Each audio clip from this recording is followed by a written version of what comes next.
Hello friends, welcome all of you.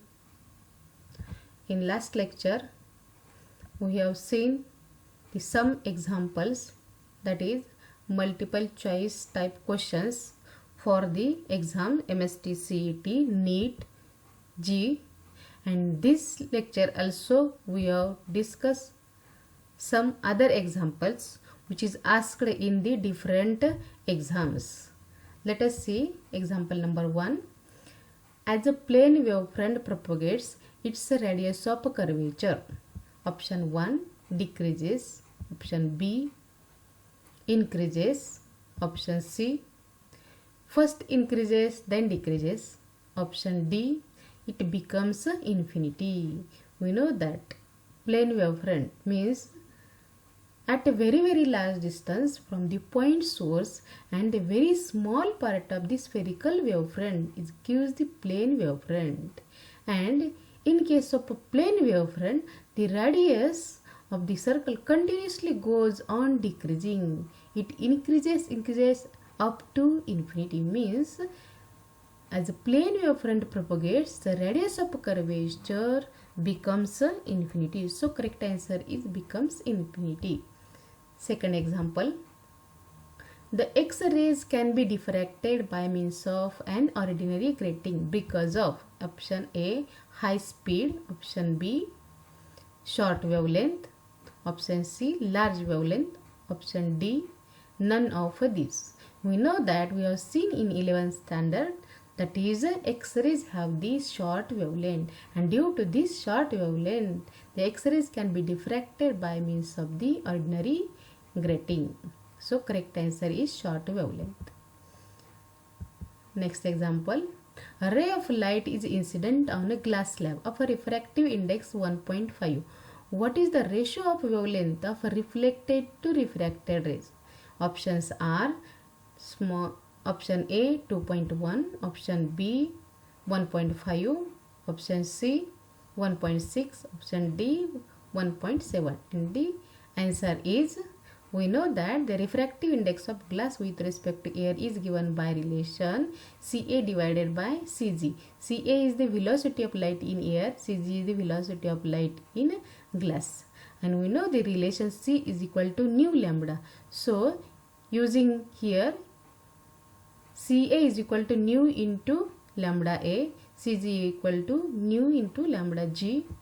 Therefore putting values, and here nu gets cancelled, we get lambda A divided by lambda G, and the refractive index we have given, the value is 1.5. So the correct answer is here 1.5. Next example, if light travels from vacuum to water, its wavelength increases, remains constant, option C decreases, may increase or decrease.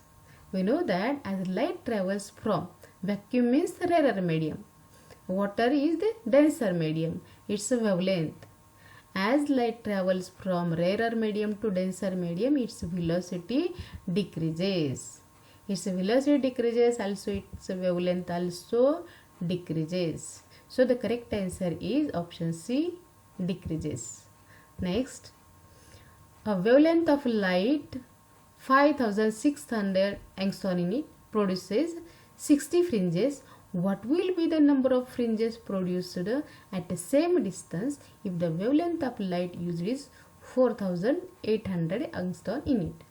Options are option A 70, option B 51, option C 60, option D 45. We have given that two wavelengths lambda 1 is equal to 5600 angstrom unit, lambda 2 is equal to 4800 angstrom unit. Number of fringes n1 is equal to 60, and we have to calculate the number of fringes when wavelength, second wavelength is 4800 angstrom unit, and we have given the condition the distance is same, that is x1 is equal to x2. We know that the bandwidth is given by relation xn is equal to n into lambda d divided by small d. If we put n is equal to 1, then x1 equal to n1 lambda 1 d divided by small d, and x2 is equal to n2 lambda 2 capital D divided by small d. Using the condition x1 equal to x2, that is equating these two equations, we get n1 lambda 1 d divided by small d equal to n2 lambda 2 capital D divided by small d. Here capital D small d, here capital D small d, both gets cancelled, and we get n1 lambda 1 equal to n2 into lambda 2. We have to calculate the value of n2. Therefore n2 is equal to n1 lambda 1 divided by lambda 2. Putting the values, given values in this formula and calculating, we get the last answer 70. So correct answer is 70. Next example. A distance between screen and source is decreased by 25%. Then the percentage change in fringe width is option A 25%, option B 31%, option C 75%, option D 20%.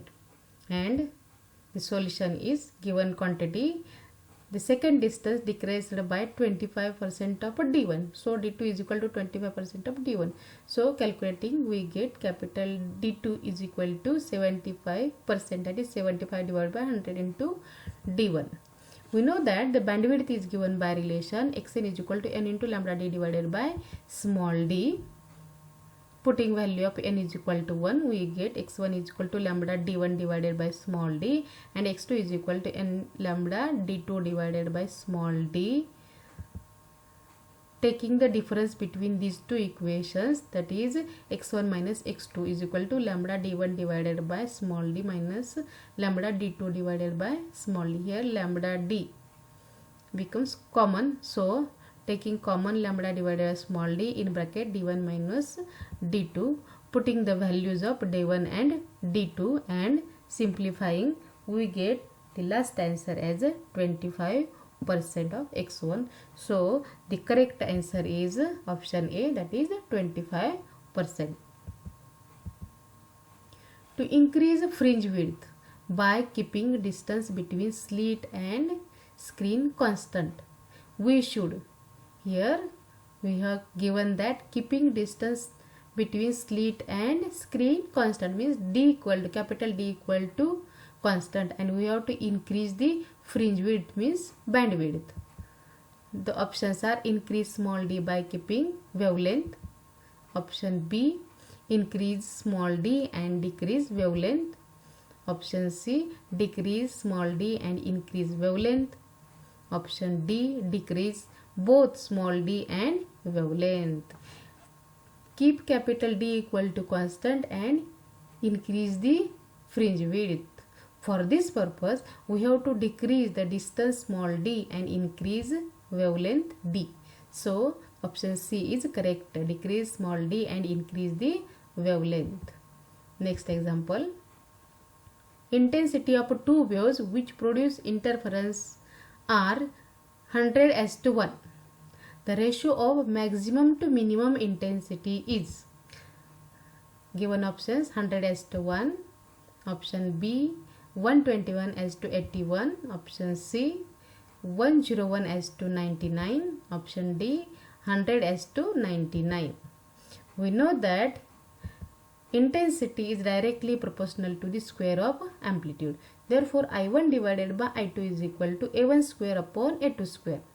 The value of intense amplitude is given is equal to 100:1 means 100 divided by 1 is equal to 100 means 10⁻², 1:2. So we get the values of A1 is equal to 10 and A2 is equal to 1, and using these values, the value of the ratio of intensity, maximum intensity divided by minimum intensity, can be calculated by using this formula, that is A1 plus A2 bracket square divided by A1 minus A2 bracket square. Putting the values of A1 and A2, A1 is 10, A2 is 1. So 10 plus 1 becomes 11, 10 minus 9, 10 minus 1 becomes 9. So 11 square 121, 9 square 81. So the correct answer is option B. Next example. In single slit diffraction pattern, which of the following true for the fringe pattern? Option A, equal width, equal intensity. Option B, unequal width, unequal intensity. Equal width, unequal intensity. And option D, unequal width and equal intensity. We have seen that the diffraction pattern consists of central band, that is brightest band, and the other maximas. Intensity of the other maximas continuously goes on decreasing. They have a unequal width. So here we have option B is correct. In case of a diffraction pattern, it consists of central maxima, that is brightest band center, and the width of the secondary maximas continuously goes on decreasing, having unequal width. So option B is correct, that is unequal width and unequal intensity. In an isotropic medium, the secondary wavelets centered on every point of a given wavefront are all: number A, spherical; B, cylindrical; C, oval; D, arbitrary. Then the correct answer is the spherical. In an isotropic medium, secondary wavelets centered on every point of a given wavefront, they all are spherical. So we will stop here and we meet in next lecture.